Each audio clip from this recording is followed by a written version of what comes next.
What's up, YouTube? This is Two Raw. All right. So recently, I've been doing a series of videos talking about players who I believe are more than deserving of being in the Hall of Fame, and for whatever reasons they have not been inducted or enshrined yet. Could be, they had a negative relationship with the media or with personnel for the teams, or a negative reputation throughout the NBA. Maybe it's just, unfortunately, a case of the era that they played in, or the era that's going on now in basketball. Like, for instance, Jack Sikma retired almost 30 years ago. Okay. Um, but when you look at the way basketball is played now, with so many stretch fours and stretch fives out there, not as much emphasis on big men dominating in the paint anymore. And Jack Sikma was, a very good center in his day, very good post game, um, very good rebounder. But he did have that touch. He had that range. He's the only center, if I'm not mistaken, to lead the NBA in free throw percentage. And in his Milwaukee Bucks days, toward the end of his career, late 80s into 90s, he developed a really good three-point touch. So that's appealing to someone who's watching the NBA today. They see that, recognize that as skill, and he's in the Hall of Fame, which he should be. But this era doesn't bode well for a guy like Ben Wallace. Now, Dennis Rodman did get in the Hall of Fame, but Dennis Rodman's resume is so overwhelming. I mean, 2 Defensive Player of the Year awards, 7 consecutive years he led the NBA in rebounding. May have been more had he been starting with the Pistons earlier. Um, 5-time world champion. Um, Arguably, in the early to mid 90s, the best defensive player in the league. And that's where you had a lot of different guys to choose from at that time. Akeem Olajuwon, David Robinson, Alvin Robertson, Michael Jordan, Joe Dumars, Gerald Wilkins, um, Maxwell will be in that conversation. A lot of different really good defensive players at that time. And also Dennis Rodman had that bigger than life, larger than life personality. He was a personality. Big Ben Wallace isn't like that. His personality is more subdued, not a media darling, so to speak. But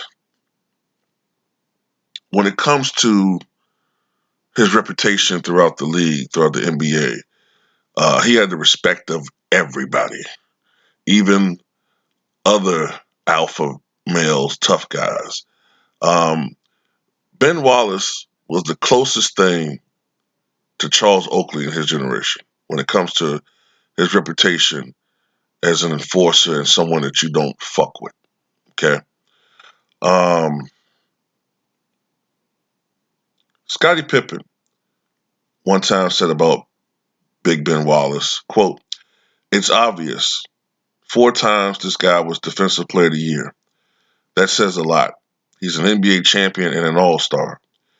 He was one of those guys when you talk about putting on the hard hat and going to work.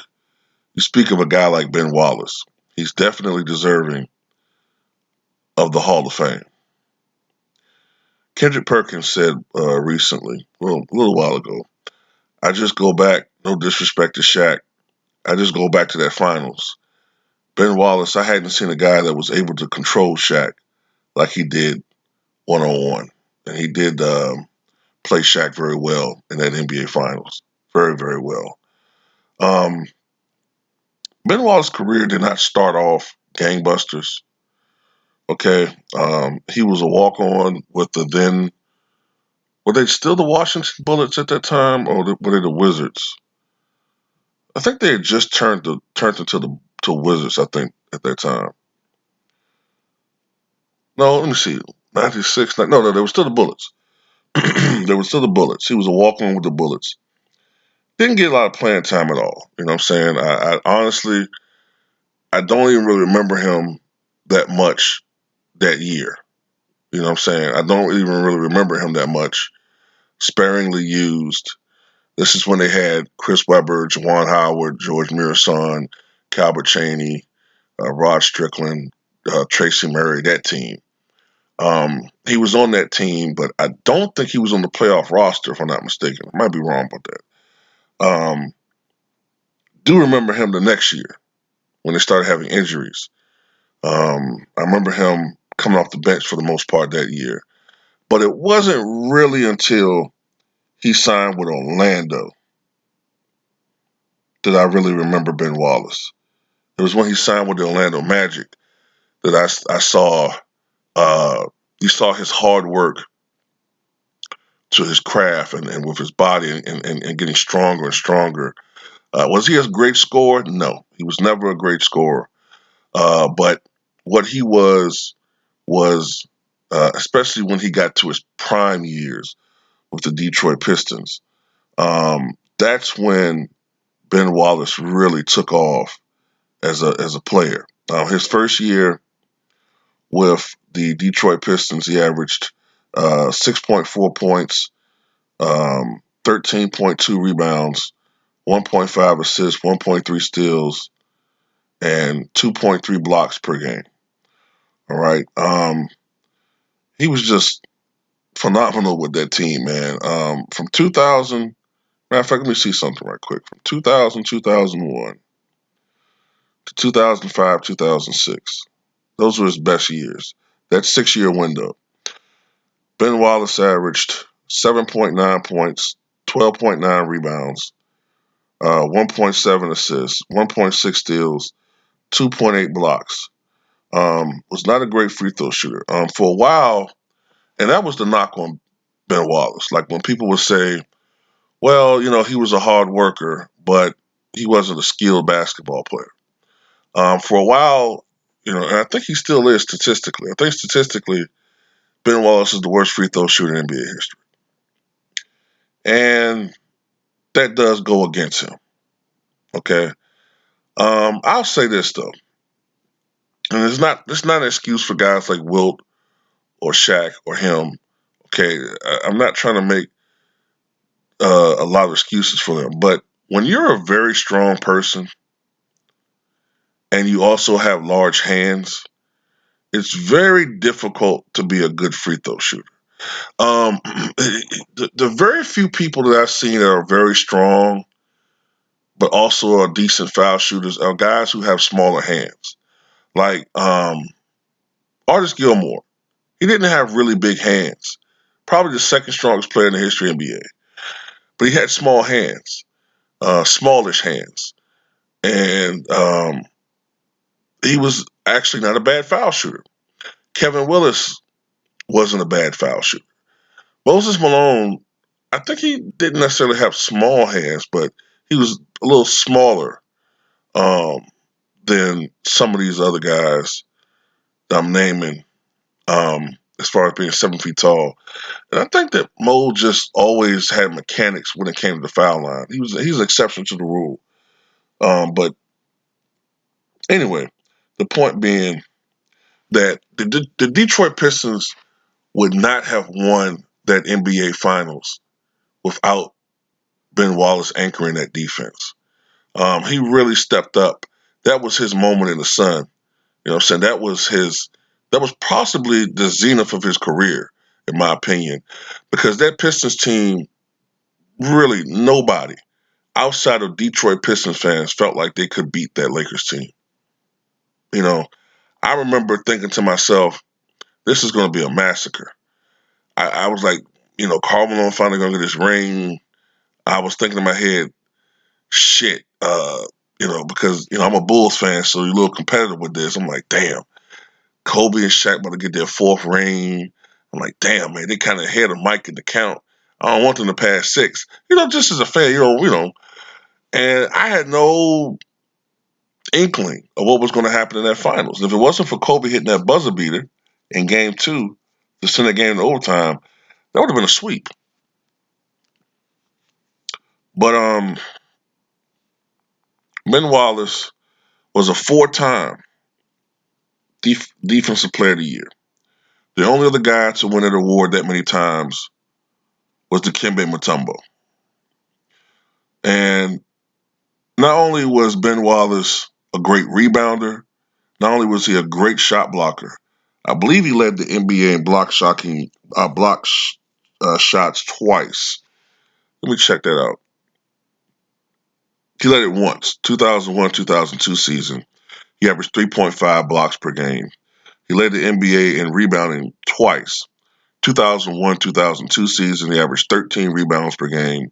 And in the 2002-2003 season, he averaged a very impressive 15.4 rebounds per game. All right. But not only was he a great interior defensive player, shot blocker, but he also showed his versatility by being always amongst the league leaders in steals, a category that's usually dominated by perimeter players. So, like Ben Wallace was at his best, arguably the best defensive player in the NBA. And what made that kind of remarkable too, um, Ben Wallace was hit his best years at a time when all these other players were still in their primes. Like as far as like defensive players, like Kevin Durant, Kevin Garnett was known for his defensive ability. Okay, he would later win on a Defensive Player of the Year award in 2008 uh, with the Celtics. Tim Duncan was known for his defensive ability. Kobe Bryant was known for his defensive ability. Excuse me. Ron Artest, who did win that award, was known for his defensive ability. But Ben Wallace hung his hat on defense. And Ben Wallace was an enforcer. Okay. I mean, look, Ron Artest, I hate to bring this situation up because it's a black eye in NBA history, but Ron Artest was a dude that had a reputation that you didn't fuck with. Okay. Um, Ron Artest notoriously broke Michael Jordan ribs in a scrimmage game back when Michael was coming back trying to get in shape playing basketball again with the Wizards. Ron Artest broke Jordan's ribs. All right, so that goes to show you his toughness, how strong he is. Like 6'7", 200 at the time, 45 pounds of muscle. In that game in the Madison Palace, all right, Ben Wallace was not supposed to play that game, if I'm not mistaken. I think, if I'm not mistaken, he had just lost a family member. I can't remember who it was.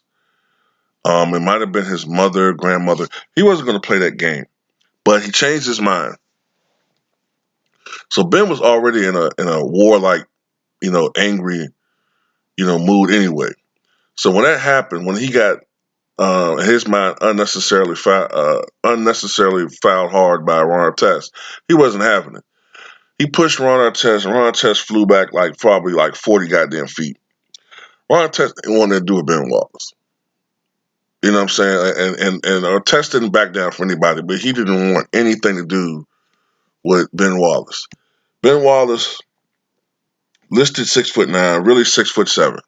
All right, he was 6'7", playing center position, and was holding his own, if not outworking and out hustling and out rebounding guys who were 7 feet tall.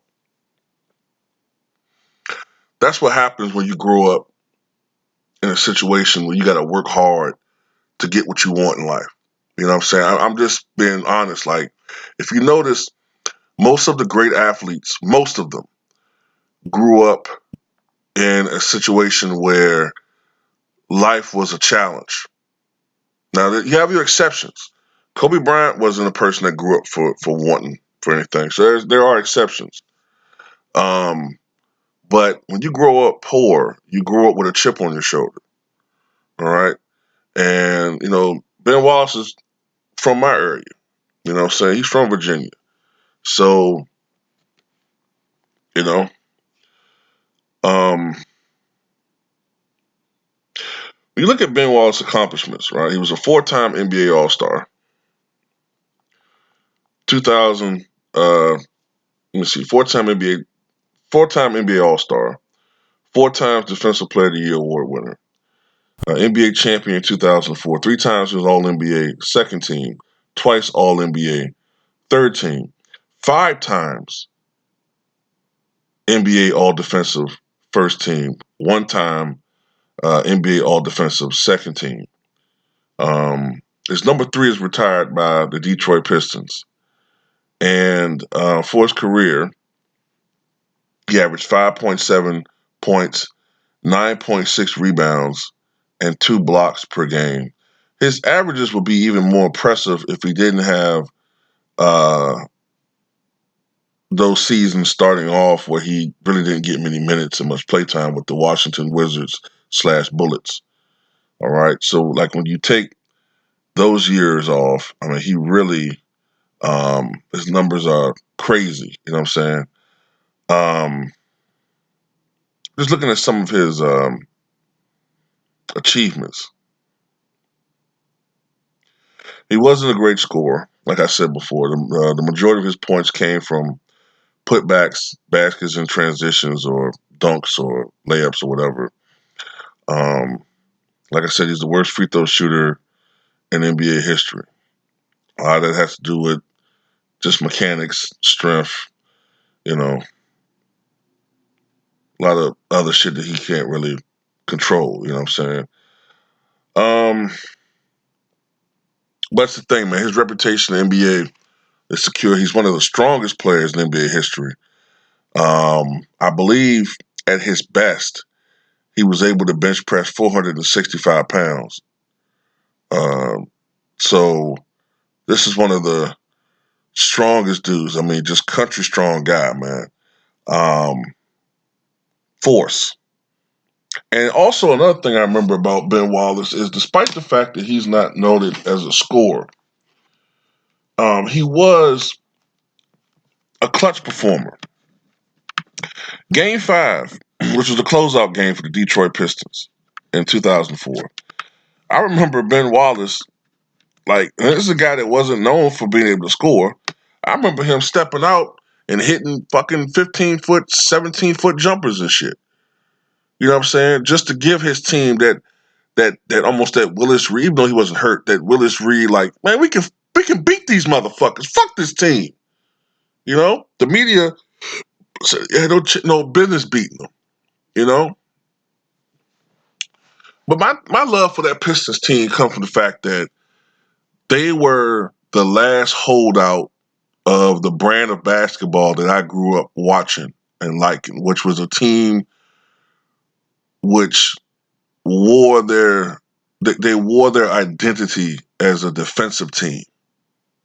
Um, Now later on, they did try to improve and from the offensive standpoint, and that was the realities of the league and shit. But I mean, don't get me wrong, they did have guys that could put put the ball in the basket like Rasheed Wallace, Rip Hamilton, Chauncey Billups, but they wore their identity as defensive players. That's why, the fan favorites were always guys like Ben Wallace and Tayshaun Prince and guys like that.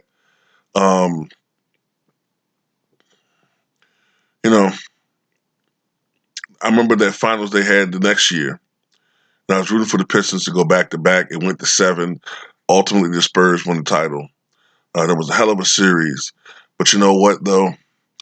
That was one of the lowest rated series in finals history.